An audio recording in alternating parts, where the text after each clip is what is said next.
Hello, everyone. I'm Robert Gregory, Director of Public Affairs with the Australian Jewish Association. With me, I'm honored to have Holocaust survivor Eddy Boas. Thank you for joining me today, Eddy. Thank you for inviting me. Thank you. Recently, as many of our viewers will know, the Gandel Foundation published a study showing a shocking lack of knowledge about the Holocaust amongst Australians. AJA is alarmed about these findings, as we believe that for the message of never again to be effective, basic knowledge is essential. AJA President Dr. David Adler was called upon to comment in various media outlets, and I believe Eddy saw Dr. Adler on Sky News and reached out to AJA. So I wanted to ask you, Eddy, what made you reach out, and what are your thoughts on the Gandel survey and the findings? I was surprised about the survey when it showed that less than 24% of the Australian population knew anything about the Holocaust. Since I've written my book, I've been speaking at schools and other functions about the Holocaust. I'm a believer the Holocaust should never be forgotten. Unfortunately, the press at the moment is so anti-Semitic in its reporting of anything Jewish that we, as survivors, and there's not that many of us left, should go out and tell the people what it was really all about. And it doesn't always have to be about Auschwitz and gas chambers. When I speak, I don't go to that subject. I speak about how my family, what they had to go through during the Holocaust. I was born in Holland in 1940, just before the Germans invaded Holland. And so you've written a book about that, and yeah, we saw in the Jewish News a couple of weeks ago. You also had an article there that was very informative. That was the article about the betrayal of Anne Frank, the book that was sort of written and all the publicity it got about. We found the person that betrayed Anne Frank.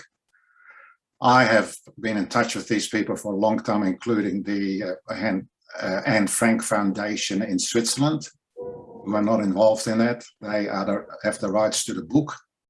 There is an Anne Frank Foundation in Holland. That's the Anne Frank House. They are behind this book. And the betrayal of Anne Frank. My story in the Jewish News was Anne Frank was no different to any of the other 107,000 Dutch Jews deported to concentration camps. She wrote a beautiful diary while she was in hiding, but her story doesn't go into the Holocaust, the camps and all that. 100%. So that was my story.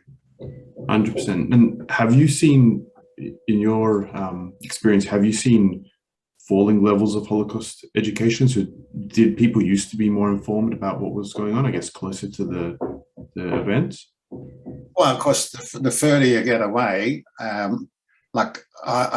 if people in there under 50 don't have a lot of interest in the Holocaust. It's the older people that lived during the Holocaust that do show interest. But I've noticed, and I'm not talking now about school kids, I'm talking about teenagers too, under 50. And I've spoken to many of those people, and it's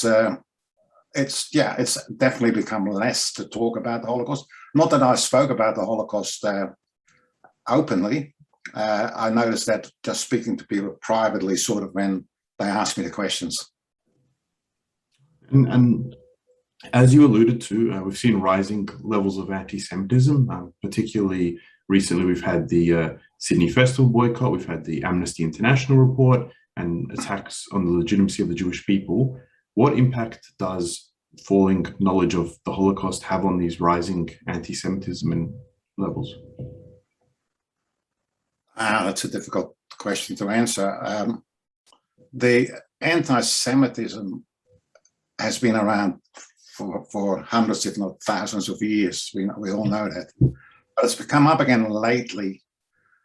And I believe that governments, including Australian governments and media around the world, just cop it. There's very little denunciation of the people that talk about anti-Semitism. If you look at the festival, the boycott, got very little publicity except in the negative way. And I didn't hear any government come out and denounce it. It's very concerning. Well, I want to thank you so much for coming on, Eddy. It's a real honor. I'm also delighted to announce here that you'll be joining us on Yom Hashoah evening, which is Wednesday, April the 27th, as our guest speaker in the AJA Weekly Zoom speaker series. And you're going to share your fascinating personal story and also discuss what we can learn from it. So it's going to be a session not to be missed. So thank you so much. Thank you for inviting me. Thank you, Eddy, and thank you for all that you do. Thanks.